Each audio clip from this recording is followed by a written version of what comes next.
Hello students, in this video we will start with the second chapter of statistics, that is collection of data.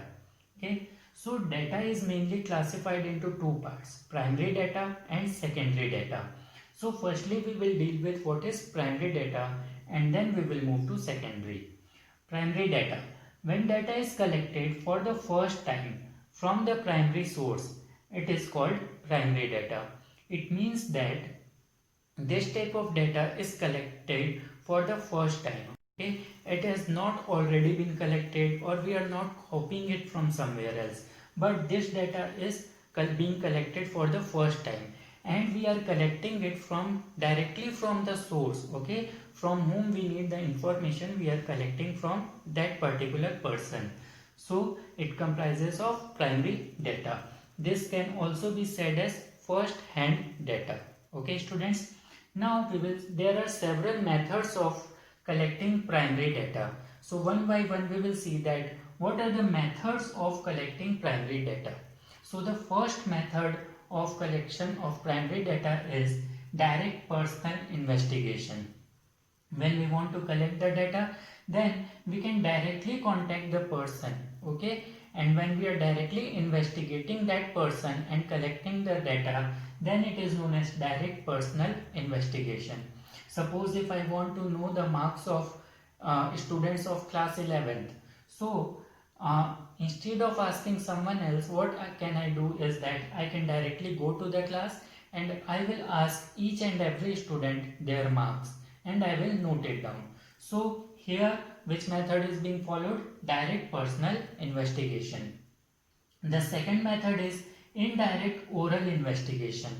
Indirect oral investigation here is that we are not directly contacting the person from whom we need the information, but we are doing an indirect oral investigation. Indirect here means that we are contacting someone else who knows that person, who is having information about that person. Okay, so this comes in indirect oral investigation. For example, if I have to collect the marks of class 11th students, so indirectly I am asking their class teacher orally that what marks they have got.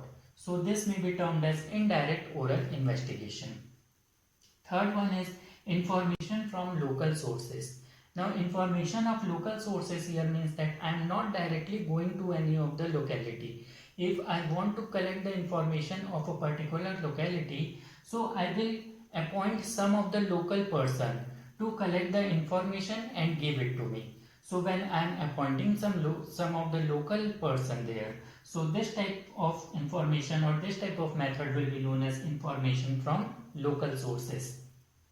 Fourth one is information through questionnaires and schedules. Information through questionnaires and schedules. So questionnaire here means that we prepare a set of questions, okay, predetermined questions. Suppose if we want to know the information about a locality, so we will what we will do is that in a piece of paper we will write some of the questions of what information we want, like name of the person, whether he is married or unmarried, in which what is the work that he is engaged in, what is his income. So these are the set of questions and we will provide it to that locality, all the person of that locality, and they will fill and give to us back. So through that we will get the information. Or through the schedules. Now what the schedule means is, for knowing what the schedule means, you must know what is the meaning of enumerator. Okay, so enumerator is a person who directly writes the answer in the questionnaire.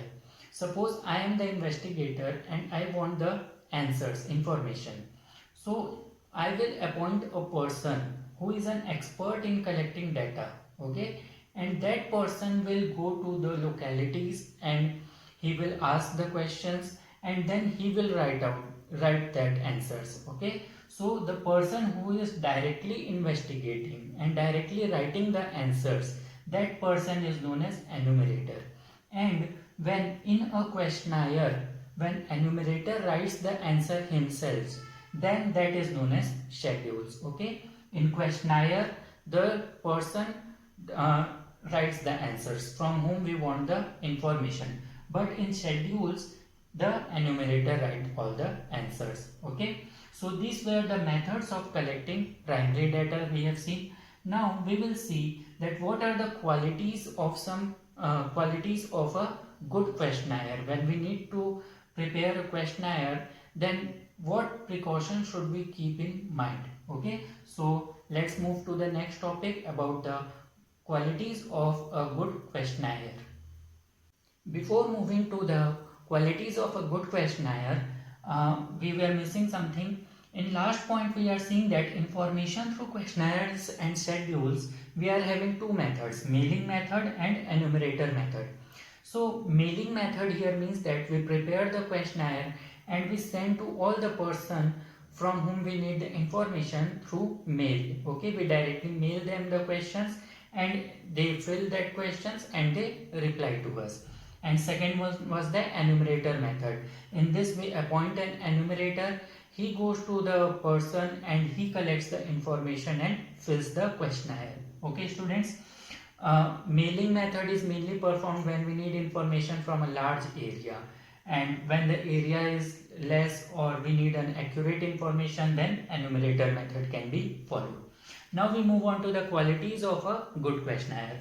So when a questionnaire is prepared, the person should or the investigator should keep in mind various things, that what should be the format of the questionnaire so people would be interested in filling the questionnaire very accurately. So the first one is limited number of questions. Okay, so a questionnaire, while preparing, the person or the investigator should keep in mind that there are less number or limited number of questions. Then only he will get proper response. If there are many questions, if there are 40 or 50 questions, then it may happen that the person from whom we are taking the information, he may feel not interested in filling the information because there are a lot of questions. But if there are only 10 questions, then he may fill it. Okay, so the question should be limited in number. The second one is simplicity. Our questionnaire should be simple in format. The question should have a simple language which the person could easily understand, and with ease he can fill the questionnaires. The third one is proper order of questions. While preparing the questionnaire, investigator should keep in mind that the order of questions should be in a proper manner. Suppose if we want information from a person and the first question only we ask him that what is his income, and then in later part we are asking what is his name, so that will be little bit odd. Okay, we will not feel that it is in a proper order.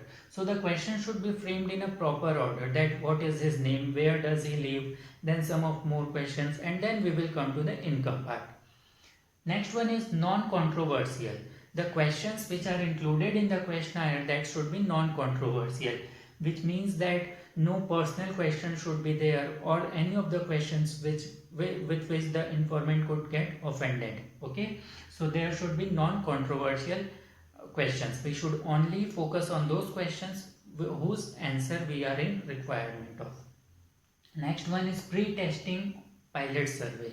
It means that whatever questionnaire, set of questions that we prepare, while before giving it to the large part of people, we should first test it with a sample of people or some of the people. Okay, whether our questions are correct or not. In testing, we will, if we are getting positive result, then we can apply this in larger part. So this is known as pilot survey or pre-testing. Then the last one is instructions. In our question, proper instruction should be given, that what is the proper format to fill our questionnaire, whether it should be filled in capital letters or small letters, or which pen should be used. Okay, so whether he needs to fill every detail or that should be one word answer. So all the instructions which could make it easier for the person to fill the questionnaire should be given in our questionnaire. Okay students, so this were some of the qualities of a good questionnaire, or the precautions which the investigator should keep in mind before preparing the set of questions. So this was all about our primary data, that we have seen its method and the qualities that we see in a good questionnaire. Okay, thank you students.